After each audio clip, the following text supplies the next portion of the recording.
എടാ നോക്കി ഈ ഷെയ്ഡ് എങ്ങനെയുണ്ട്? ഇതുള്ളല്ലോ നല്ല അടിപൊളിയായിട്ടുണ്ടല്ലോ. എടാ ഉള്ള കാര്യം പറയാമല്ലോ, ഇത് നല്ല അലമ്പായിട്ടുണ്ട്. ഓ അല്ല അവർ പറഞ്ഞ് നല്ല ഭംഗിയുണ്ടെന്ന്. ഓ ഇയാൾക്ക് അവർ പറയുന്ന വിശ്വാസമെങ്കിൽ ആയിക്കോട്ടെ, നമ്മളൊന്നും പറയുന്നില്ലേ. അയ്യോ ഇല്ല, ഞാൻ അങ്ങനൊന്നും ഉദ്ദേശിച്ചിട്ടില്ല. എടാ നിന്റെ ബുക്ക് ഒന്ന് തരൂ, ഞാനായിരുന്നെങ്കിൽ ഇന്നലെ ആബ്സെന്റ് ആയിരുന്നു, മാം നാളെ നോട്ട് വെക്കുമെന്നാ പറയുന്നത്. അയ്യോ ഞാൻ ഇപ്പോഴാ ഓർത്തത്, എൻ്റെ ബുക്ക് അരുൺ കൊണ്ടുപോയിക്കോ. പക്ഷേ ഒന്ന് നേരത്തെ പറയണ്ടായിരുന്നോ? എന്താ ഇപ്പം ചെയ്യുക? ആണോ? എങ്കിൽ കുഴപ്പമില്ലടാ, ഞാൻ വേറെ ആരുടെയെങ്കിലും കയ്യിൽ നിന്ന് വായിക്കോളാം.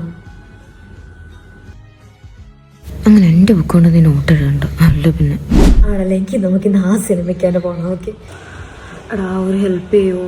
എനിക്ക് തീരെ വയ്യടാ, രാവിലെ മുതൽ ഭയങ്കര തലവേദന. എൻ്റെ ഒപ്പം ഹോസ്പിറ്റലിൽ വരെയെന്ന് വരാമോ?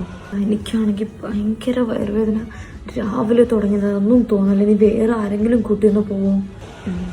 അടാ കുഴപ്പമില്ല, ഞാൻ വേറെ ആരെങ്കിലും കൂട്ടി വെക്കും.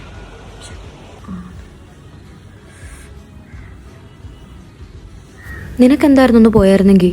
ഓ പിന്നെ എനിക്കൊന്നും വേണമെങ്കിൽ നീ പോ.